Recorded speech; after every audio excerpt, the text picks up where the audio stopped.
Bismillahirrahmanirrahim. Assalamualaikum warahmatullahi wabarakatuh.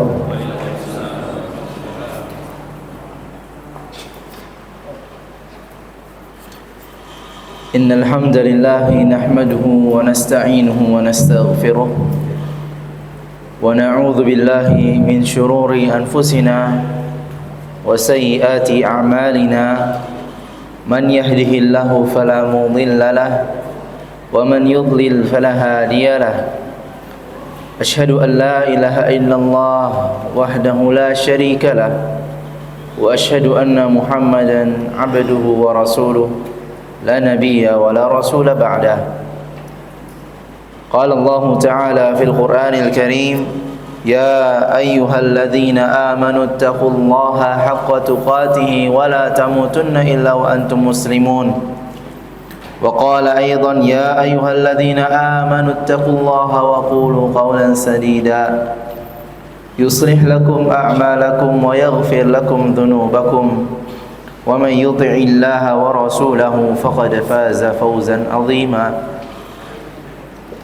أما بعد فإن أصدق الحديث كتاب الله وخير الهدي هدي محمد صلى الله عليه وسلم وشر الأمور محدثاتها فإن كل محدثة بدعة وكل بدعة ضلالة وكل ضلالة في النار أعاذنا الله وإياكم من النار.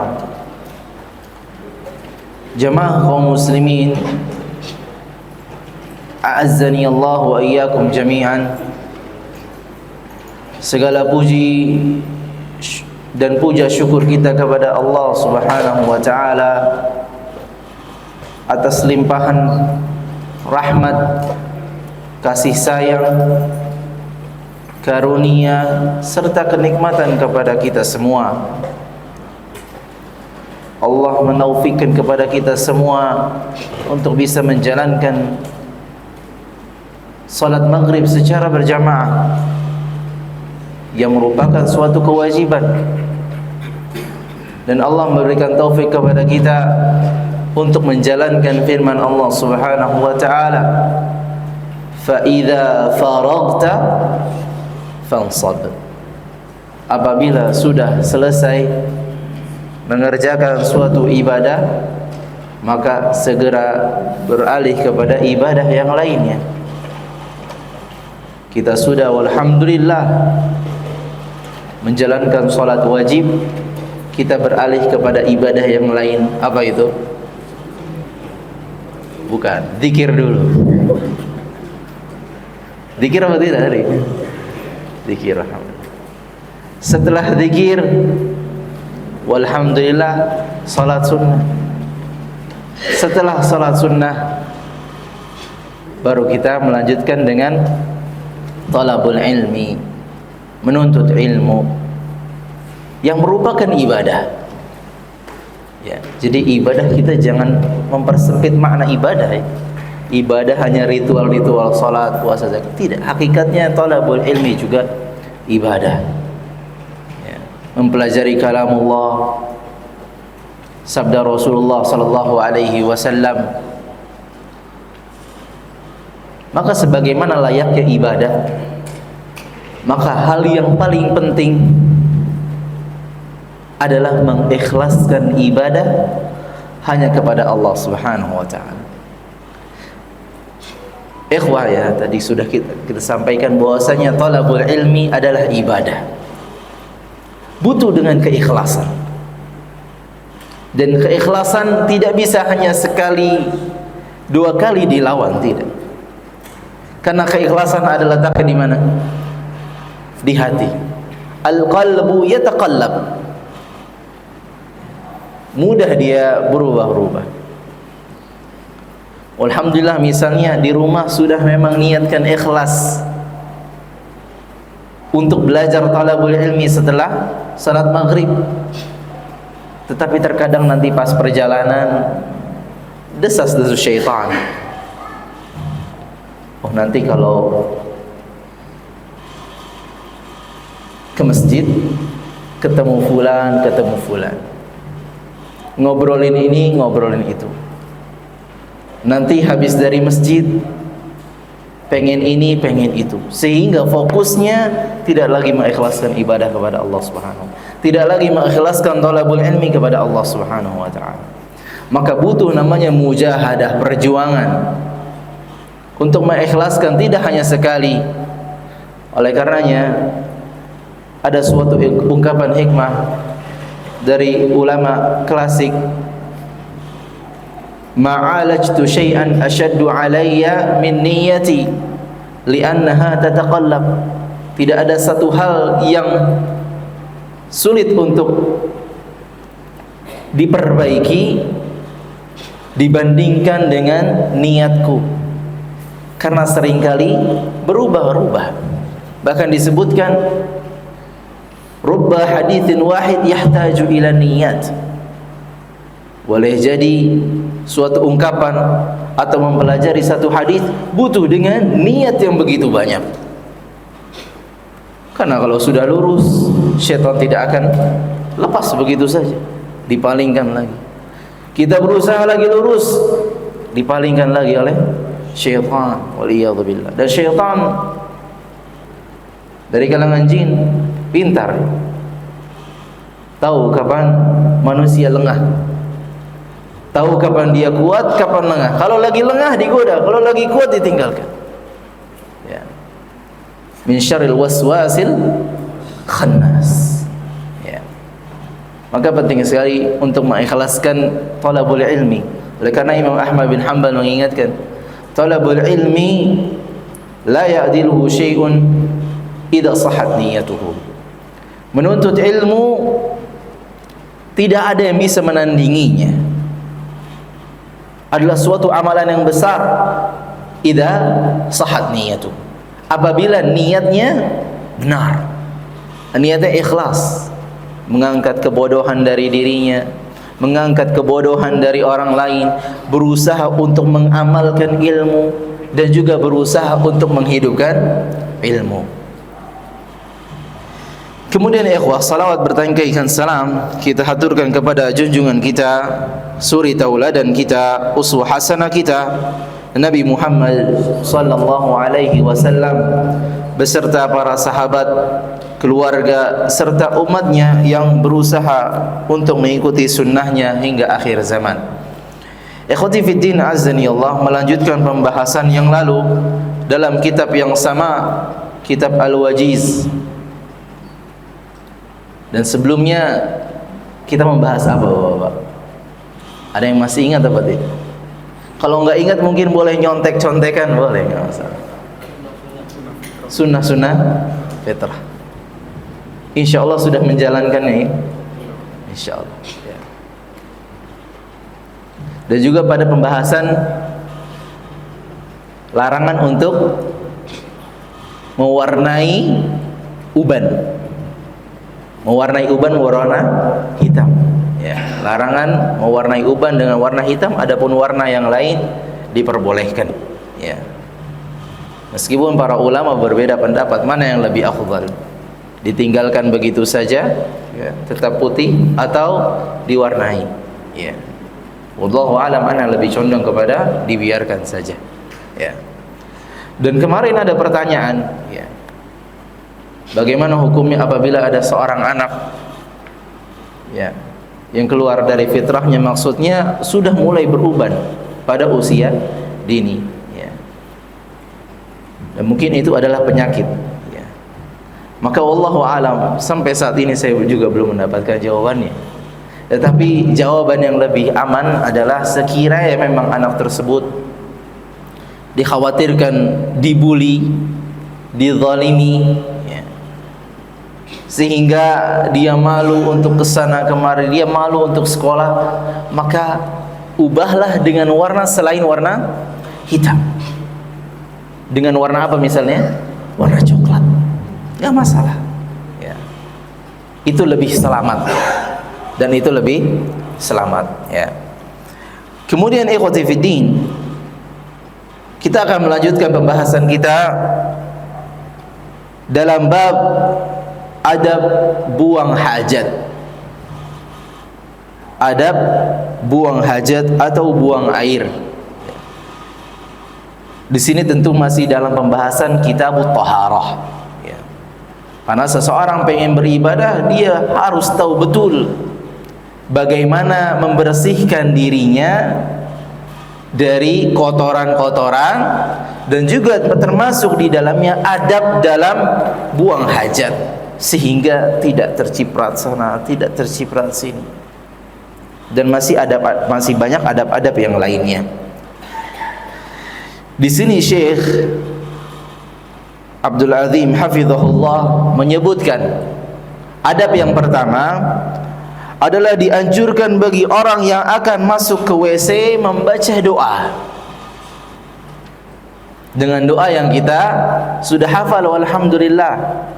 Bismillah, Allahumma inni a'udzubika minal khubuthi wal khaba'ith.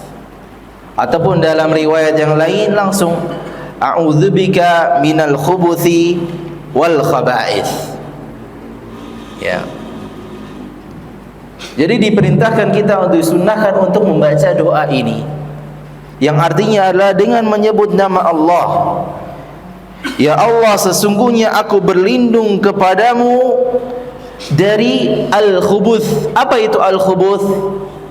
Adalah syaitan laki-laki. Wal khaba'ith adalah syaitan wanita, syaitan perempuan. Dan tata cara membacanya, ya, cara membacanya ada dengan dua cara.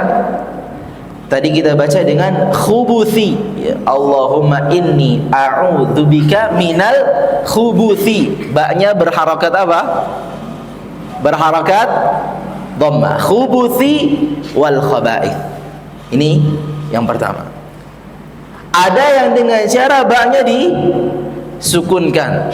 Allahumma inni a'udzubika minal khubuthi wal khaba'ith. Sama, ya.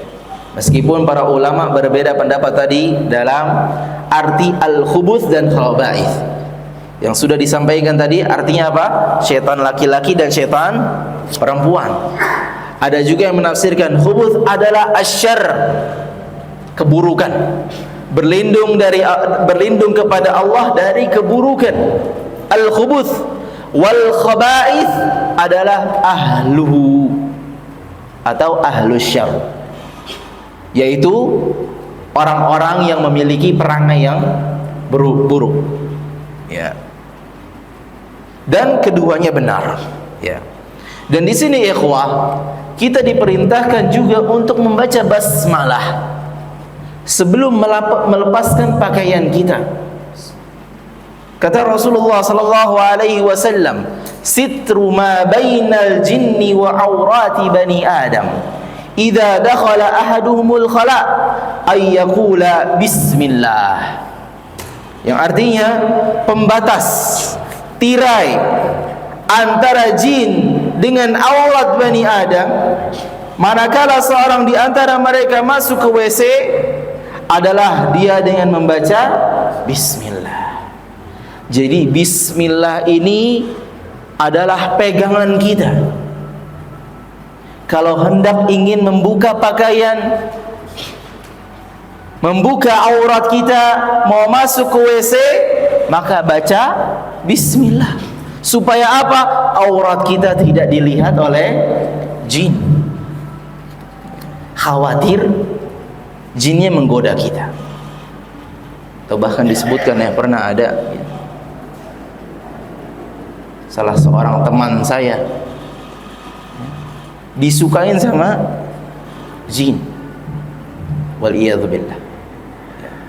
Maka hati-hati dengan ini, ya. Jadi kalau mau buka pakaian, ya, baca bismillah dulu, ya. Mau tersingkap auratnya, baca bismillah dulu. Supaya apa? Gak dilihat sama jin, ya. Kemudian adab yang kedua, apabila keluar dari WC dianjurkan mengucapkan ghufranak. Apa artinya ghufranak? Ya Allah, aku mohon ampunan, ya. Berdasarkan hadis Aisyah sebagai berikut, kana Nabi sallallahu alaihi wasallam idza kharaja min al-khala qala ghufranak. Dahulu Rasulullah sallallahu alaihi wasallam apabila keluar dari WC, dari tempat kamar mandi, maka dia mengucapkan ghufranak, ya Allah, ampunilah aku memohon ampunanmu. Lantas mengapa seseorang keluar dari WC diperintahkan untuk meminta ampunan? Kenapa? Apakah di dalam dia berbuat dosa atau bagaimana? Disebutkan oleh Syekh Muhammad bin Shalih Al-Utsaimin, ya, hikmahnya kita diperintahkan untuk membaca ghufranak, meminta ampunan kepada Allah adalah dikarenakan, ya, seseorang itu kalau lagi kebelet, ya, kalau lagi kebelet, ya, mau buang air kecil, buang air besar, mau ngapa-ngapain juga nggak mau, ya. Dihidangkan di hadapannya makanan paling enak. Makanan paling enak apa, Pak? Orang Padang bilangnya apa? Rendang.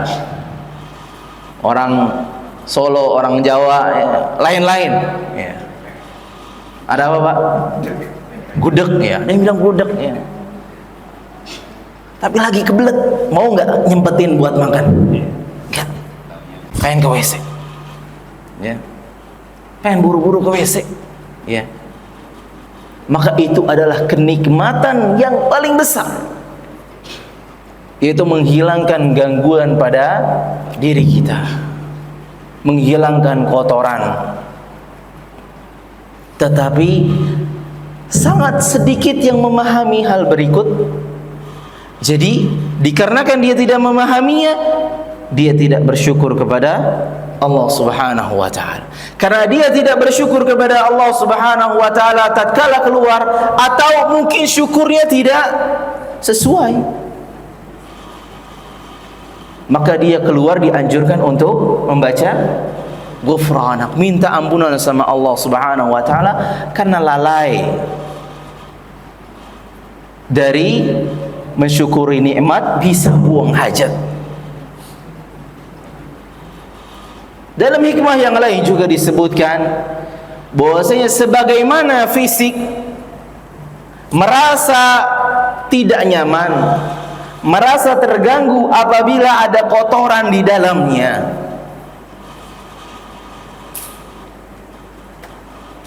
maka tatkala dikeluarkan dia akan merasa lega, nikmat.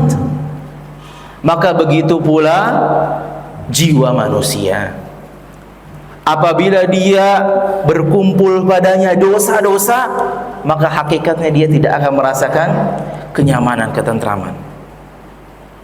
Sunnatullah, orang yang berdosa pasti tidak akan nyaman.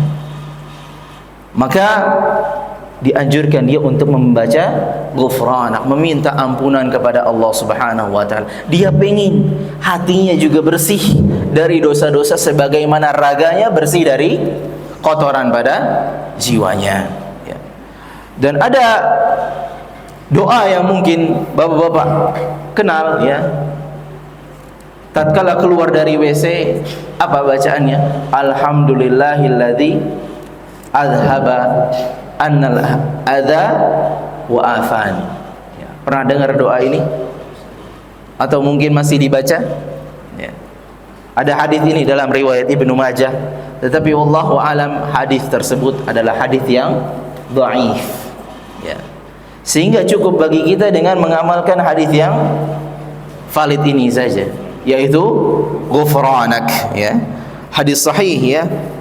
Riwayat Tirmidzi, Ibnu Majah, ya. Kemudian adab selanjutnya adalah mendahulukan kaki kiri ketika akan masuk ke WC dan kaki kanan ketika akan keluar. Kata Syekh, karena yang sebelah kanan biasa digunakan untuk hal-hal yang mulia, sedangkan yang kiri biasa digunakan untuk urusan yang tidak mulia. Dan telah ada sejumlah riwayat yang keseluruhannya menunjukkan kepada pengertian ini.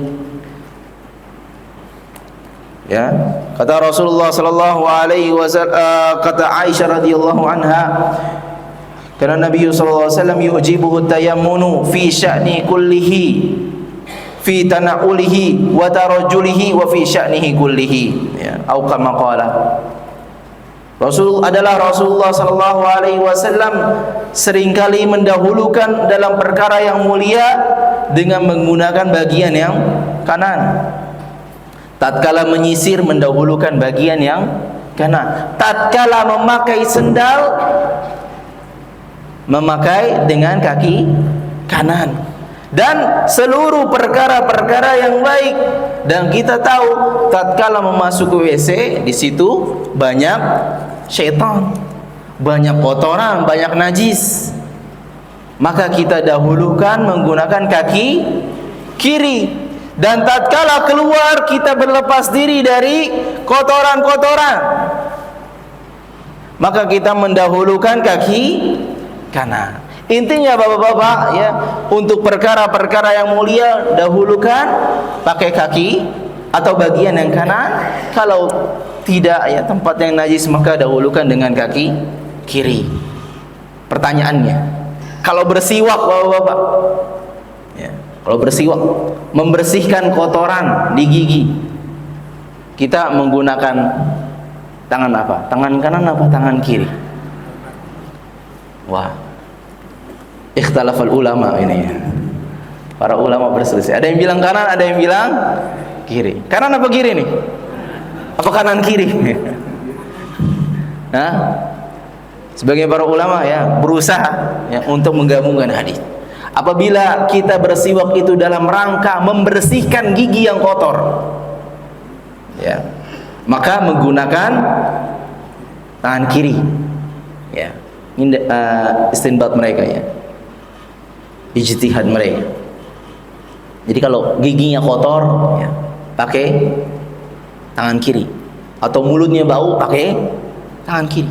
Tetapi kalau merasa mulutnya bersih, tetapi ingin menjalankan sunnah-sunnah bersiwak, kita tahu kondisi-kondisi yang dianjurkan untuk bersiwak kapan saja. Pas berwudu, apalagi pas sholat. Dia merasa mulutnya bersih, giginya bersih, tetapi ingin menjalankan sunnah, maka dia menggunakan tangan kanan tatkala bersiwak. Intinya, tatkala hal-hal yang mulia, kita memulai dengan bagian yang kanan.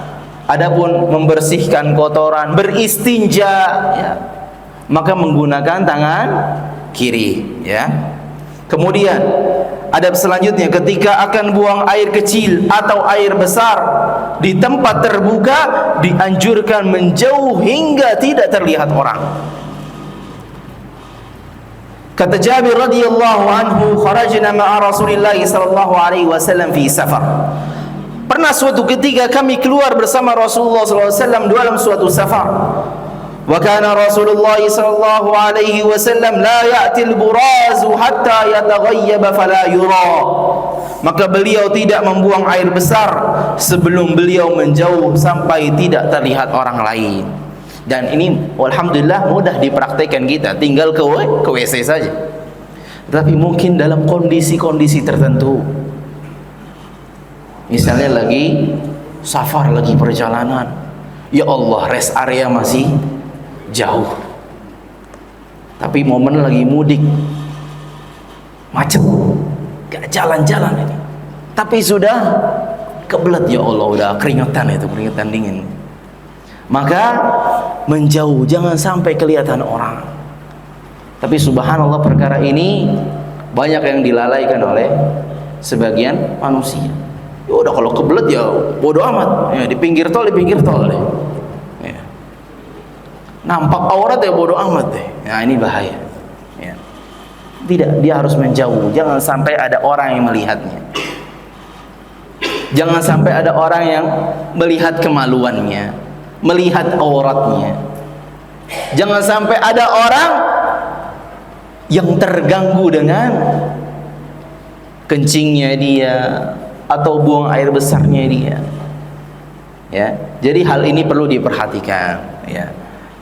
Karena itu termasuk adab buang hajat. Kemudian yang kelima, dianjurkan tidak mengangkat pakaiannya sebelum hampir mendekat ke tanah. Sebagaimana hadis dari Ibnu Umar bahwasanya Nabi sallallahu alaihi wasallam apabila hendak buang hajat tidak mengangkat pakaiannya sehingga mendekat ke tanah. Ya. Jadi bapak-bapak, ya, sekebelet apapun bapak-bapak, ya, jangan buru-buru buka pakaiannya. Nanti kalau udah mendekat tempat tujuannya, ya, baru dibuka. Ya, jangan mentang-mentang belet, ya Allah, udah buru-buru, udah lepas gesper, udah lepas celana. Tadi dikhawatirkan tersingkap auratnya, ya. Kemudian selanjutnya, tidak boleh menghadap ke arah kiblat dan tidak pula membelakanginya, baik di tempat terbuka ataupun di ruangan tertutup. Dari Abu Ayyub Al-Ansari, Nabi sallallahu alaihi wasallam bersabda, "Idza ataitumul gha'id fala tastaqbilul qiblah wa la tastadbiruha, walakin syarriqu aw gharribu." Kata beliau sallallahu alaihi wasallam, apabila kamu akan buang air besar atau buang air kecil, maka janganlah kamu menghadap ke kiblat dan jangan pula membelakanginya, ya. Tetapi menghadaplah ke arah timur dan ke arah barat, ya.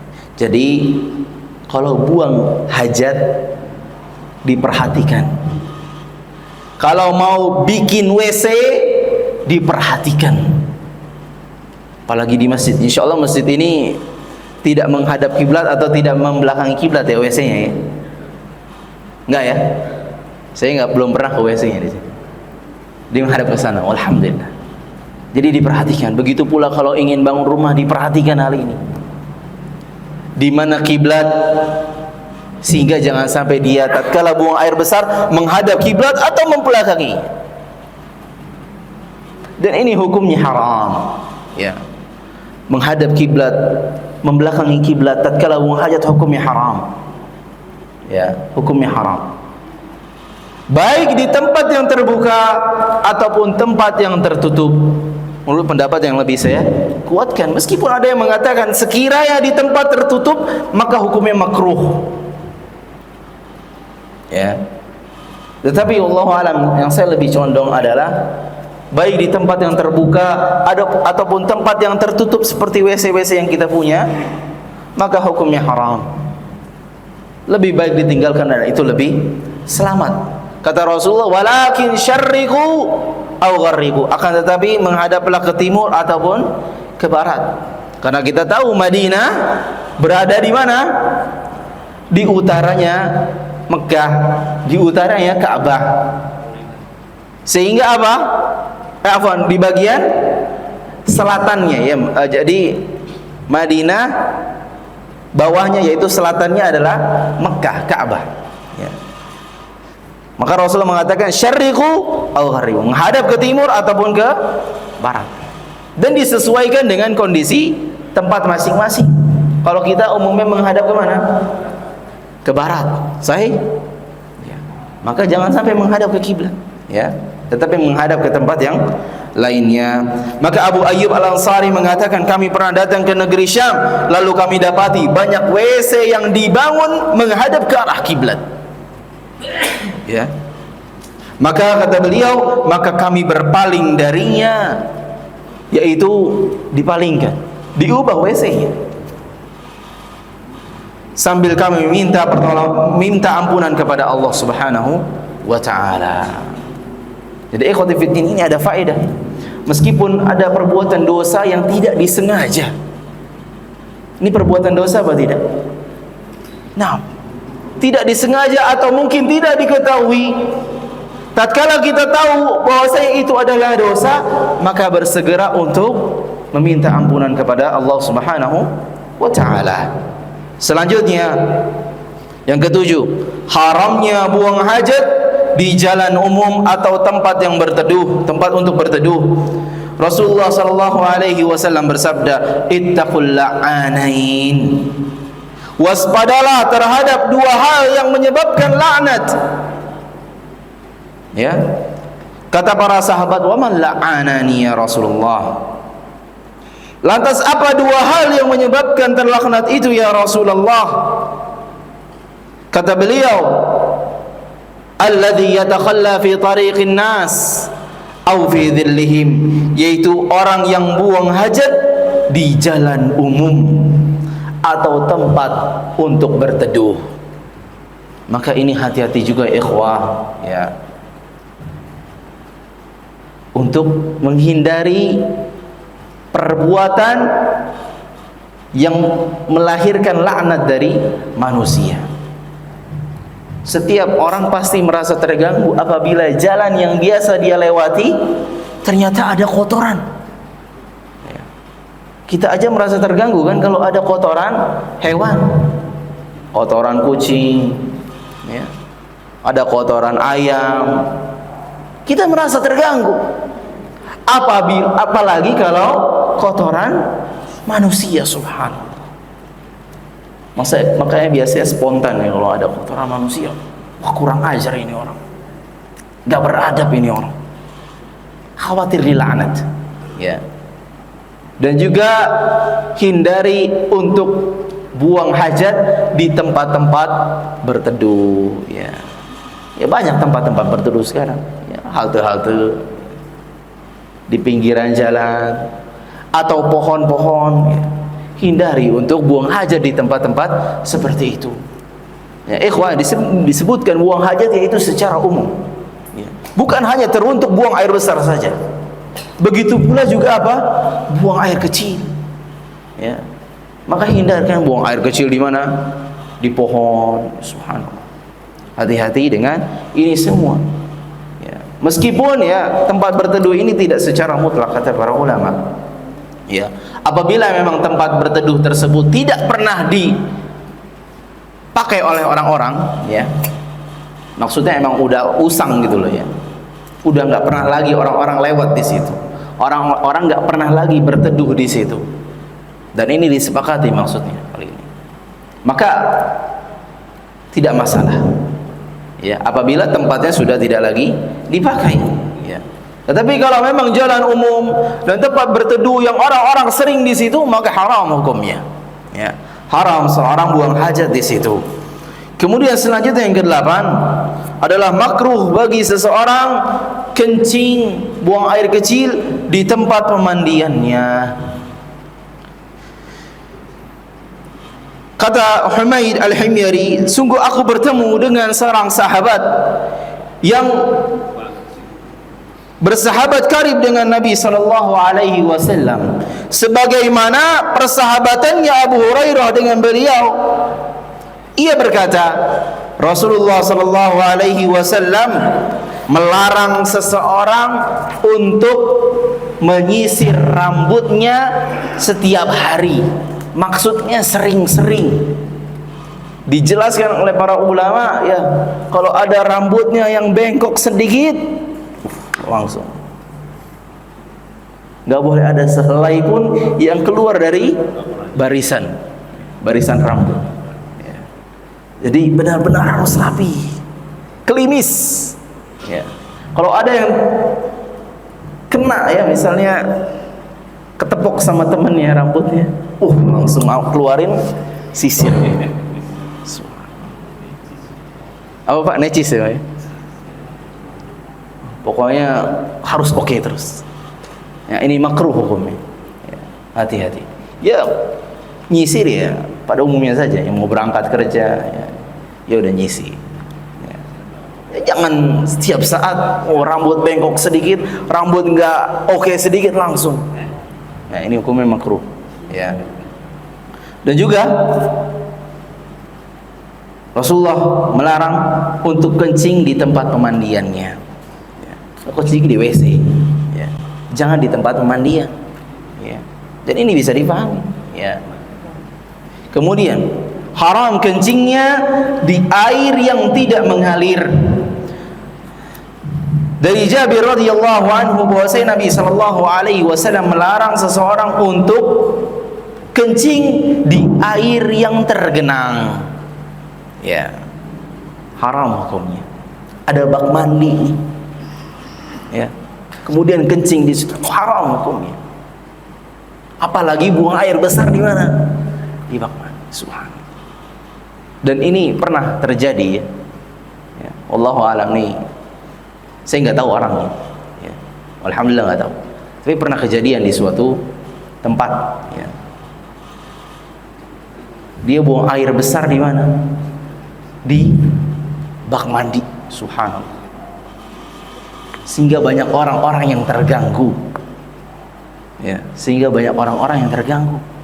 Maka sampailah perkara tersebut kepada mudir, kan, pimpinan pesantren, ya. Mudir tersebut naik mimbar. Siapa yang tidak mengaku kepada kami sampai hari tertentu, maka kita akan doakan keburukan bagi. Akhirnya sampai saat itu nggak ada yang datang ke mudir tersebut untuk minta maaf. Maka didoakanlah keburukan supaya apa? Buang air besar terus. Dan subhanallah, ujung-ujungnya ketahuan. Karena apa? Karena orang tersebut datang ke UKS, ya.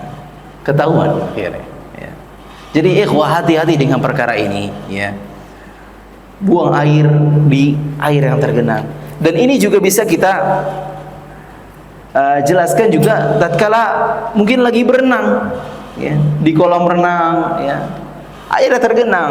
Ustaz, tapi kan airnya juga sedikit mengalir. Ya sedikit saja, ya, berputar airnya. Tapi umumnya apa? Tergenang airnya. Maka haram hukumnya apa?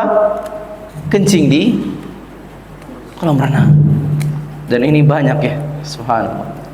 Tiba-tiba nih air kenapa kuning, ya? Lagi berenang gitu, ya, kenapa kuning ini? Ternyata ada. Bahkan sebagian orang tua, subhanallah, ya, semoga Allah memberikan hidayah, anaknya kebelet pipis di kolam renang, udah di situ aja, disuruh kencing di kolam renang. Jangan sampai, ya, suruh bangun dulu, pergi dulu ke WC, buang air kecil di situ. Jadi hindari hal-hal demikian. Subhanallah, agama Islam sangat sempurna. Bahkan perkara yang seperti ini dijelaskan. Dan tahu Pak, jamaah tidak akan dapati penjelasan hal yang mendetail pada agama-agama yang lain.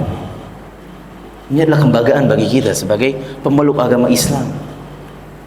Dan semoga Allah kekalkan kita sampai penghujung hayat kita di atas agama yang mulia ini.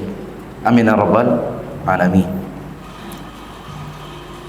Kemudian di antara adab buang hajat adalah bolehnya kencing berdiri, namun lebih afdolnya adalah duduk, ya.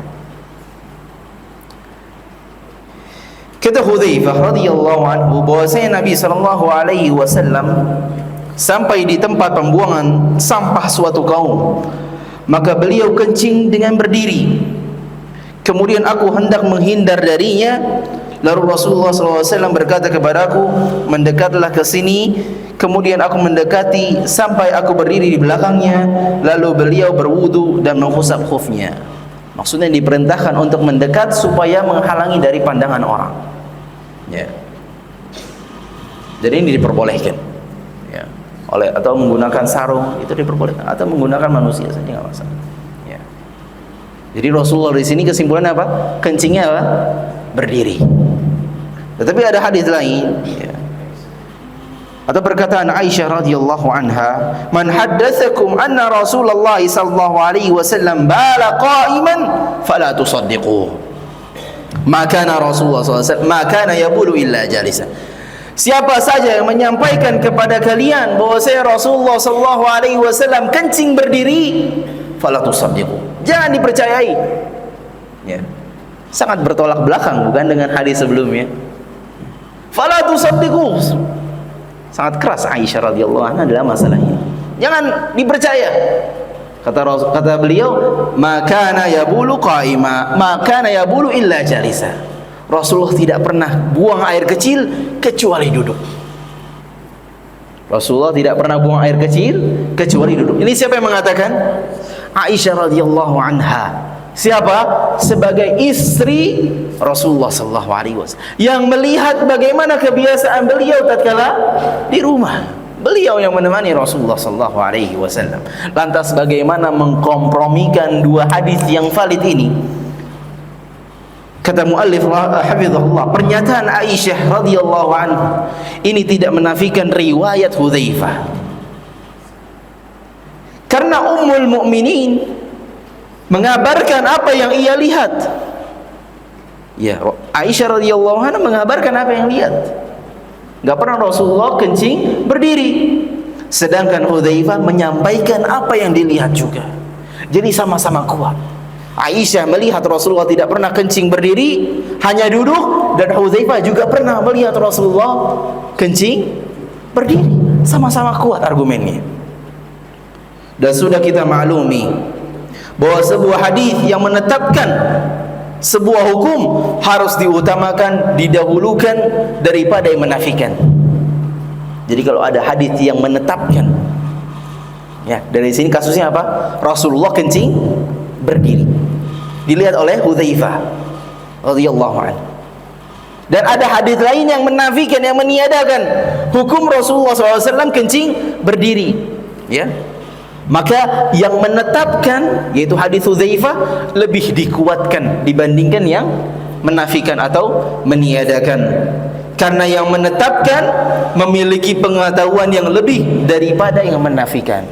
Karena pada bab ini, pada masalah ini, Hudzaifah memiliki ilmu yang lebih daripada Aisyah radhiyallahu anha. Karena kebetulan Hudzaifah yang menemani beliau dalam bersafar, dan Aisyah radhiyallahu anha tidak ikut dalam safar tersebut. Ya, maka hadis Hudzaifah lebih dikedepankan. Tetapi di sini bisa diambil kesimpulan bahwasanya umumnya kebiasaan beliau kencingnya apa? Duduk. Karena minim untuk terciprat. Ya. Sehingga najis itu tidak ciprat sana ciprat sini, ya. Meskipun kalau memang mau kencing berdiri itu tidak masalah, diperbolehkan juga.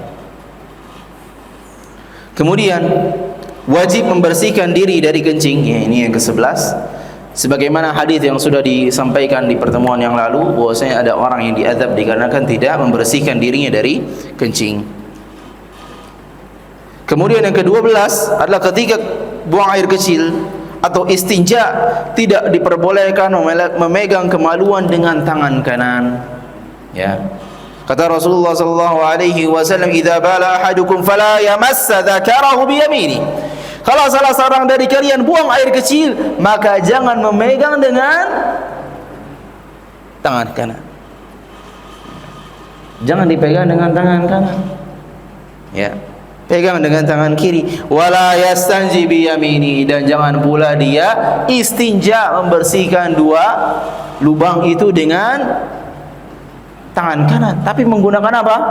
Tangan kiri. Balik lagi kepada kaidah, tangan kanan untuk hal yang mulia, yang baik-baik, ya. Kemudian selanjutnya yang ke-13 dari 15, ya. Sedikit lagi insyaallah. Boleh istinja dengan air atau batu dan yang semisal dengannya, namun yang afdal adalah menggunakan air. Adalah Rasulullah sallallahu alaihi wasallam apabila masuk WC, fa ahmilu ana wa ghulamun nahwi idawatan mimma wa anazatan yastanji bil ma. Lalu aku, kata Anas bin Malik, dan seorang pemuda yang seumur dengan saya membawa setimba air dan sebatang tongkat, maka Rasulullah SAW beristinja dengan air. Jadi hukum asalnya yang lebih baik adalah beristinja dengan air, dan ini lebih bersih, lebih bersih, ya. Adapun istijmar itu adalah opsi lain, cadangan, ya. Adzan. Nah, barakallahu fiik. Bismillahirrahmanirrahim. Alhamdulillah wassalatu wassalamu ala Rasulillah, amma ba'd. Ya. melanjutkan ya, di antara adab buang hajat ya. Insyaallah cepat saja. Tadi afdhalnya menggunakan air ya. Dan apabila memang hendak menggunakan batu ataupun selain dari air ya, maka minimalnya menggunakan 3 batu ya, menggunakan 3 batu ya. Begitu pula tisu ya, jadi bagian atas mungkin bagian bawah ya, dan lain-lainnya, maka minimal 3 kali dibasuhnya. Kemudian yang 14 adalah tidak boleh beristinja dengan batu kurang dari 3 buah. Dan juga yang selanjutnya adalah tidak boleh beristinja dengan tulang atau kotoran binatang ya. Dan ini yang disebutkan oleh muallif. Dan saya akan menambahkan beberapa adab-adab yang belum disebutkan ya. Di antaranya adalah alla yatakallama wa huwa yaqdi hajatahu. Kalau seorang itu jangan banyak ngomong ya, meninggalkan obrolan ya, tatkala buang hajat, kecuali hal yang memang sangat urgent, sangat perlu, misalnya ya, misalnya ditanya ya tentang suatu hal yang memang harus dijawab tatkala itu, maka dijawab, silahkan, nggak masalah ya. Tapi kalau hal-hal yang tidak penting ya, maka ini mestinya ditinggalkan. Bahkan sebagian para ulama menyebutkan ngomong di kamar mandi hukumnya haram ya. Tetapi ya baik haram ataupun makruh, lebih baik ditinggalkan ya, lebih baik ditinggalkan, lebih selamat. Dan masuk di dalamnya adalah berlama-lama di kamar mandi. Berlama-lama di kamar mandi. Kalau zaman sekarang berlama-lama di kamar mandi bukan cuma buang hajat ya. Ngapain sekarang? Waduh, main HP. Kalau dulu mungkin baca koran. Nah, ini harus ditinggalkan juga. Kenapa? Karena hakikatnya dia adalah tempat yang kotor, banyak syaitan. Dan hukum asalnya kita tidak boleh buka aurat tanpa kebutuhan. Nggak boleh kita buka aurat tanpa hal yang tidak dibutuhkan ya. Tadi buang hajat ya buka aurat, buka celananya. Tetapi kalau sudah tunaikan, yes, tutup lagi ya. Tetapi orang yang di WC berlama-lama ini apa? Nggak ada hajat, nggak ada keperluan ya, buka scroll HP, buka WhatsApp, buka ini, buka itu, buka berita, atau baca koran. Dan subhanallah ya, di zaman sekarang bahkan WC ini sudah dibikin senyaman mungkin memang untuk berlama-lama iya. Ada apanya? Waduh, ada bathtub ya, ada ini, ada itu, subhanallah. Udah kayak kamar hotel di WC itu ya. Ada orang disuruh tinggal di kamar mandi juga kayak mau dia, saking mewahnya emang ya. Apa aja ada, subhanallah. Ada colokan HP, subhanallah. Makin lama lagi dia ya. Maka hati-hati ya.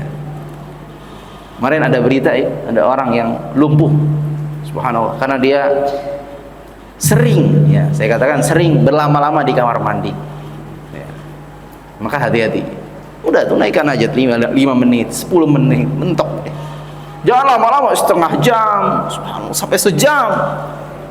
Nah, ini harus ditinggalkan ya. Kemudian juga diantaranya ya, diantara adabnya adalah jangan membawa benda-benda yang ada lafaz Allahnya ya, atau membawa Al-Quran ya, ini harus ditinggalkan ya.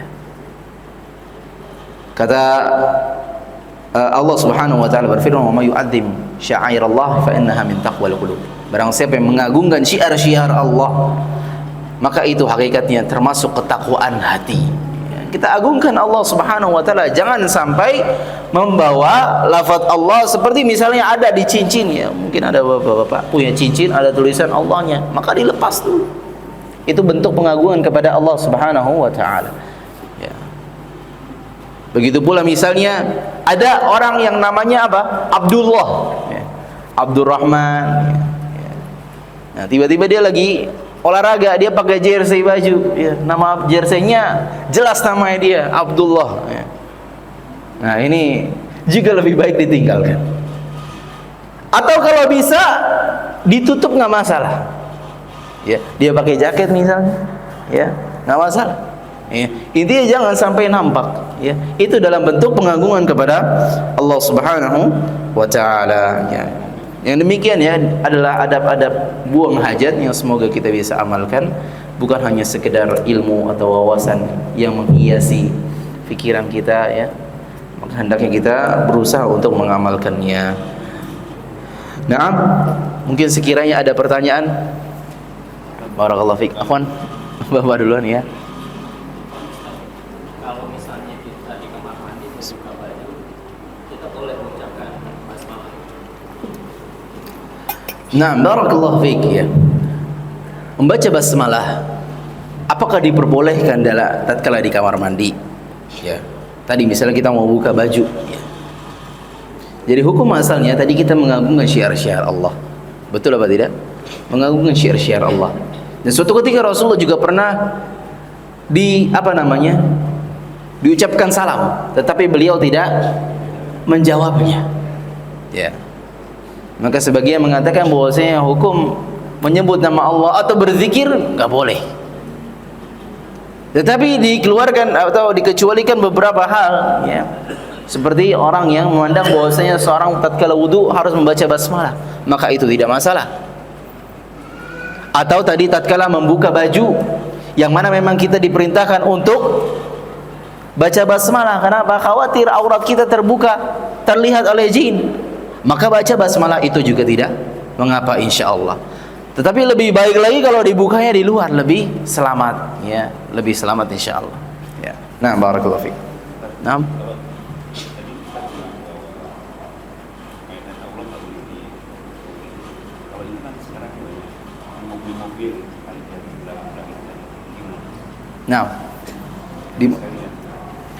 Nah, di mobil-mobil ya seringkali dituliskan apa Pak? Kaligrafi, masya Allah, tabarakallah, ya, dan seterusnya. Ya, Allah alam di sini ada khilaf di kalangan para ulama, ya. Dikhawatirkan ya, yang memandang bahwasanya ini tidak boleh, dikhawatirkan orang itu bergantung kepada tulisannya. Ya, maksudnya tulisannya, stikernya ini. Ya. Oh, mobil anak selamat, kenapa? Ada tulisan Allahnya, ada tulisan Rasulullahnya dan seterusnya. Ya, ayat kursi ya, subhanallah, digantung-gantung di sana. Ya. Dikhawatirkan seperti itu. Karena agama kita itu mengajarkan tentang sadduz dzari'ah, ya. Supaya kita tidak jatuh kepada dosa. Jangan sampai kita mengikuti celah-celah tersebut, ya. Karena kita kalau bergantung kepada tulisan, ya, meskipun tulisannya adalah Allah, bahkan sebagian para sahabat tidak memandang diperbolehkan menggantung ayat-ayat. Khawatir seorang bergantung kepada hal tersebut. Karena hakikatnya ayat untuk apa? Dibaca. Ruqyah itu tata caranya apa? Dibaca. Berlindung kepada Allah dengan cara membaca. Benar, kita kalau melihat ada kenikmatan, ya, kita diperintahkan untuk minta keberkahan bagi kenikmatan saudara kita. Allahumma barik fiik, Allahumma barik fiik. Nggak masalah, bagus, ya. Itu untuk diucapkan. Tetapi yang ditempel ini yang khawatir, ya. Dan sebagian memandang nggak masalah, toh untuk mengingatkan mungkin ada orang yang terpana, yang mobilnya bagus banget, ya. Mobilnya bagus banget, mobil apa Pak? Mobil Agya misalnya. Bagus kan? Mobil Agya bagus kan? Bagus, bisa berjalan kan dia. Atau mobil-mobil yang lainnya, wah mobilnya bagus banget, ya, mobil Ferrari misalnya. Kalau Ferrari pada sepakat insya Allah, ya. Untuk mengingatkan yang belakang misalnya, masya Allah, tabarakallah. Nah ini ya, jadi sisi ini ada sisi oke dan tidaknya. Wallahu alam, ya. Kalau saya lebih berhati-hati saja, lebih baik ditinggalkan, ya. Lantas bagaimana Ustaz menghindari diri dari ain, pandangan ain? Baca zikir pagi petang, insya Allah cukup, ya. Baca zikir pagi petang, ya, insya Allah cukup, ya. Nah, barakallahu fiik. Saya rasa cukup. Oh, subhanallah. Masih ada waktu ya? Oh, diperbolehkan? Sekali aja. Subhanallah, afwan. Ternyata.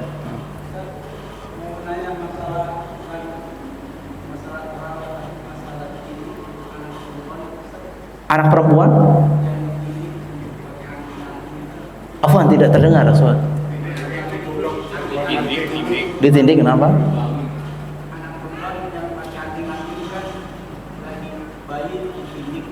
Nah.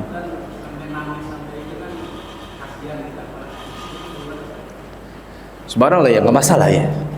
Sebenarnya itu nggak masalah ya, menggunakan anting identitas mungkin sebagai ini anak perempuan ini.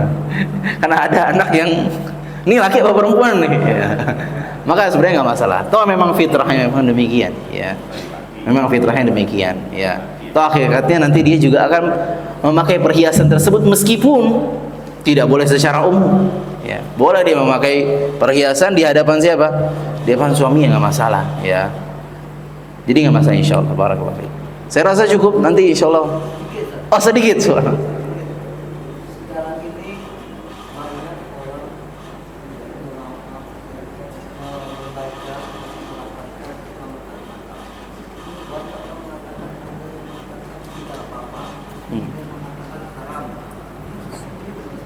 Subhanallah ya, mengucapkan selamat Natal. Jawabannya singkat saja ya. Hukumnya haram. Kenapa? Karena mengiyakan, membolehkan mereka untuk mengadakan ritual tersebut yang merupakan kesyirikan, ya, menyepakati mereka dalam mensekutukan Allah, dan ini hukumnya haram, sudah jelas. Ya, barakallahu fiik, ya. Aku qouli hadza wa astaghfirullah wa lakum. Subhanakallahumma bihamdik asyhadu an la ilaha illa anta astaghfiruka wa atubu ilaik. Wassalamu alaikum warahmatullahi wabarakatuh.